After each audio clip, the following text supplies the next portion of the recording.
نماز تراویح میں مصحف پکڑ کے تلاوت کرنا۔ الحمدللہ والصلاة والسلام علی رسول اللہ۔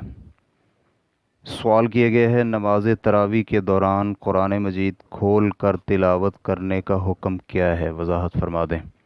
الجواب بعون الوہاب۔ نماز میں قرآن مجید سے دیکھ کر تلاوت کرنے میں کوئی حرج نہیں ہے، کیونکہ سیدہ عائشہ رضی اللہ عنہا کا غلام رمضان المبارک میں قرآن مجید سے دیکھ کر ان کی امامت کرواتا تھا۔ امام بخاری رحمہ اللہ صحیح بخاری جلد نمبر 1 صفحہ نمبر 245 میں اس واقعے کو معلق ذکر کرتے ہیں۔ ابن وہب رحمہ اللہ کہتے ہیں، ابن شہاب رحمہ اللہ کا کہنا ہے کہ ہمارے بہترین ساتھی رمضان میں قرآن مجید سے دیکھ کر پڑھا کرتے تھے۔ المدونہ جلد نمبر 1 صفحہ نمبر 224۔ امام نووی رحمہ اللہ کہتے ہیں، اگر کوئی قرآن مجید سے دیکھ کر قرات کرے تو اس کی نماز باطل نہیں ہوگی، چاہے اسے قرآن مجید یاد ہو یا نہ یاد ہو، بلکہ ایسے شخص کے لیے دیکھ کر تلاوت کرنا واجب ہوگا جسے سورۃ الفاتحہ یاد نہیں ہے۔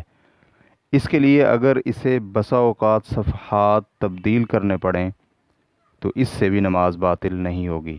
یہ ہمارا یعنی شافعی، اس کے علاوہ مالک، ابو یوسف، محمد اور امام احمد کا موقف ہے۔ ریفرنس کے لیے دیکھیے المجموع جلد نمبر 4 صفحہ نمبر 27۔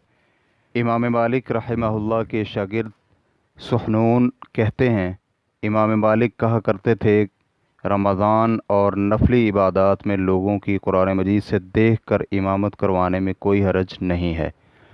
اور امام مالک کے شاگرد ابن قاسم مزید وضاحت کرتے ہوئے کہتے ہیں، امام مالک فرائض میں ایسا کرنے کو مکروہ سمجھتے تھے۔ ریفرنس کے لیے دیکھیے المدونہ جلد نمبر 1 صفحہ نمبر 224۔ تاہم کسی اعتراض کرنے والے کا یہ کہنا کہ قرآن مجید کو نماز میں اٹھانا اور صفحات تبدیل کرنا فضول حرکت ہے، تو یہ اعتراض ہی غلط ہے، کیونکہ آپ علیہ الصلاۃ والسلام سے یہ ثابت ہے کہ نبی علیہ الصلاۃ والسلام نے لوگوں کی امامت کرواتے ہوئے اپنی نواسی امامہ کو اٹھایا ہوا تھا۔ اس واقعہ کو بخاری حدیث نمبر 494 اور مسلم حدیث نمبر 543 نے نقل کیا ہے، اور یہ بات بالکل واضح ہے کہ قرآن مجید کو نماز میں اٹھانا بچی کو نماز میں اٹھانے سے گراں نہیں ہے۔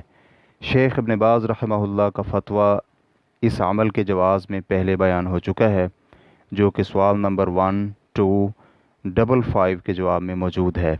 واللہ تعالی اعلم۔